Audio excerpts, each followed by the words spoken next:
Palestinian groups in the occupied West Bank and the Gaza Strip say that they do not expect to see any difference in Israel's policy under a new cabinet. A representative of the Palestine Liberation Organization said that Israeli Prime Minister designate Naftali Bennett is an extreme person just like Benjamin Netanyahu. Palestinian resistance movement Hamas said it'll make no difference who's in charge of the regime. Hamas spokesman Hazem Qassem said all Israeli cabinets in the past were expansionist and were hostile toward Palestinians.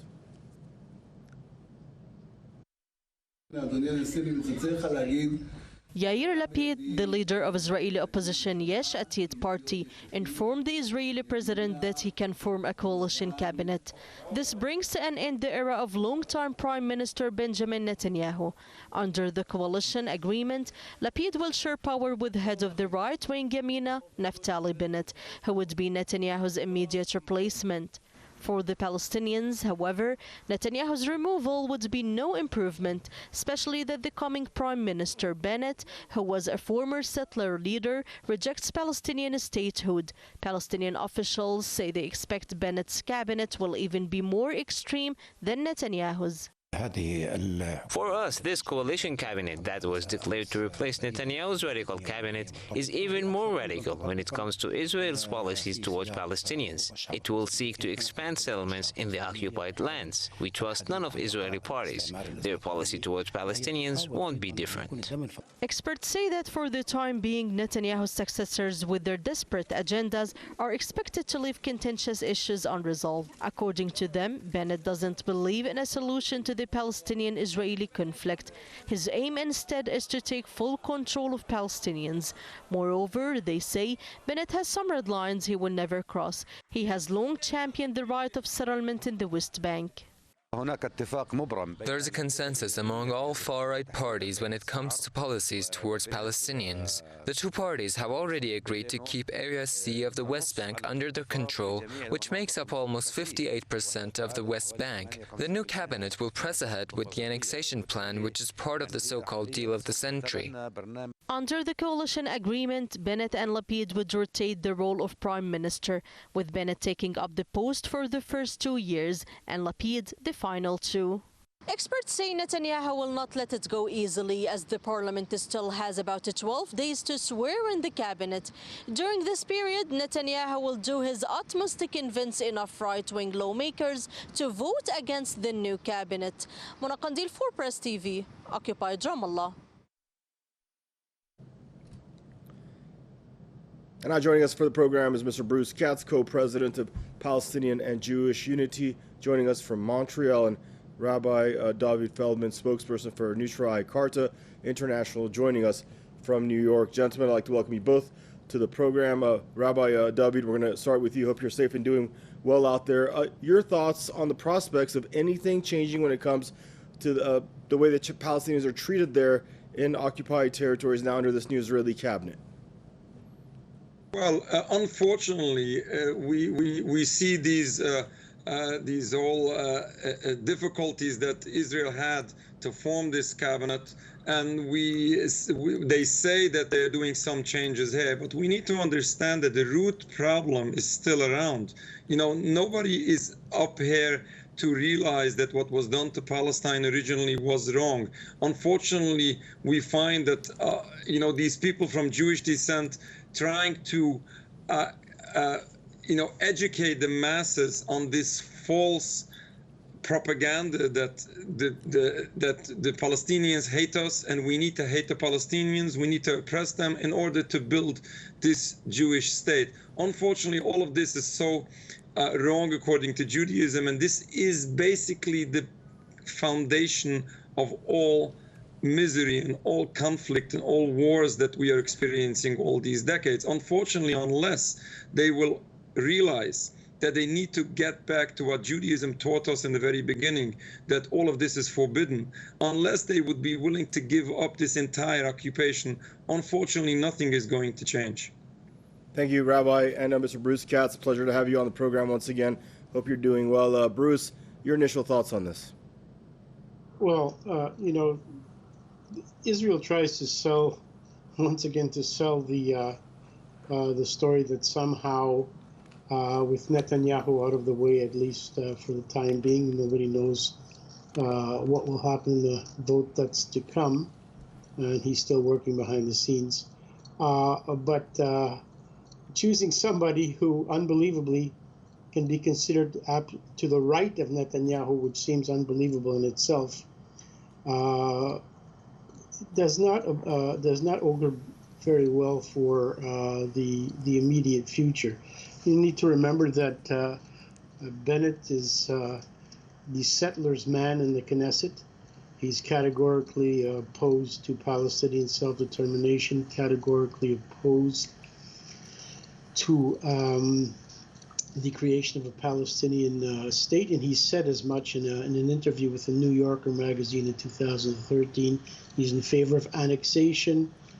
He proposes annexing all of the illegal West Bank settlements and the Jordan Valley. He's a particularly dangerous individual in the sense that he also proposes Israeli control over the Al-Aqsa Mosque compound, and those are his followers who went into the Al-Aqsa Mosque compound and provoked Palestinians at prayer. That needs to be remembered. And if anybody doesn't remember, let me help them recall that in 2013, during a cabinet meeting, when he was a minister in the Likud-led coalition, Bennett is on record as saying that he's killed a lot of Arabs and he has no problem with it. So when you have this type of an individual as having been given the mandate of Prime Minister of Israel for 2 years, what does that tell you about the Israeli political system and Israeli society? It's a failure. Any society that elects war criminals successively to lead the country is a country that has fallen into a certain degeneracy. And today Israel is absolutely no place for progressive-minded Jews, and that's why progressive-minded Jews are leaving Israel in great numbers, and that's not being broadcast for obvious reasons. Thank you. And Rabbi David Feldman, so if there is basically an exodus of progressive-minded Jews leaving Israel, what does that leave behind, and how does that impact? I mean, I grew up in San Fernando Valley of it's part of Los Angeles County. Half my friends were Jewish growing up, and their mindset, their culture, the way they approach other human beings is so starkly different than what we see over in Israel. It's crazy to think that it's the same religion that's basically governing over there. Why is there such a stark difference there?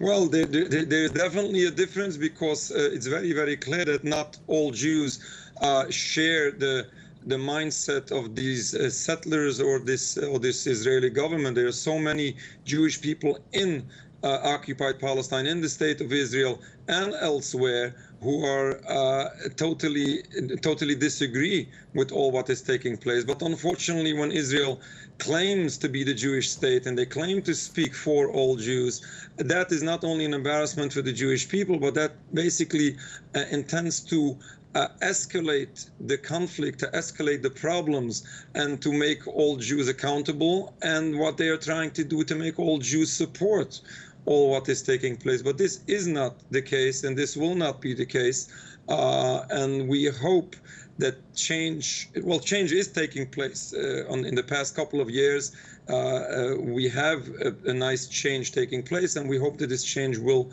progress, and this will grow and have people realize to the point that change will be a reality. And Mr. Bruce Katz, a final word with you. Why is it that peace and coexistence and harmony is not a priority in Israeli politics? Well, that goes back to the original Zionist project of a greater Israel. If from the outset the idea was to dispossess indigenous population of all of their land in order to colonize it.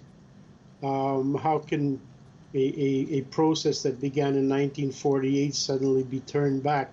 What is necessary now is decolonization.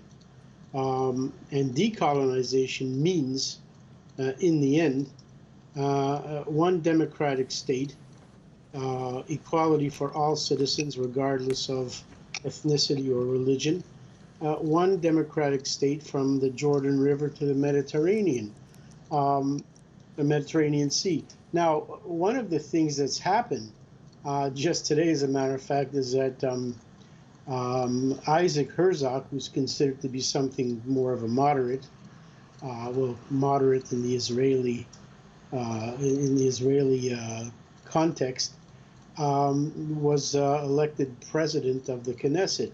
Now, I see that as being the attempt to put a human face on an apartheid regime, and maybe to curry favor with people within the Democratic Party, make apartheid an easier sell to the Democratic Party in the United States. Ultimately, it won't work.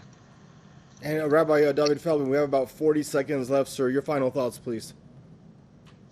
But the final thought is that we need to remember, and we need to educate not only the Jewish people but the masses on the difference between Judaism and Zionism. Not all Jews support Israel, and the Israelis should never use all Jews for their movement.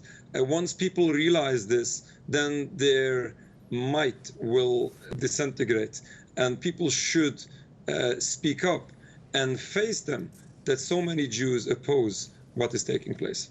Gentlemen, thank you both for joining us on the program. Please do stay safe, both of you. Bruce Katz, co-president of Palestinian and Jewish Unity, joining us from Montreal, and Rabbi David Feldman, spokesman for Neutral Karta International, joining us from New York. And viewers, that's a wrap for this segment of your Press TV's News Review program. Thank you for tuning in, and goodbye for now.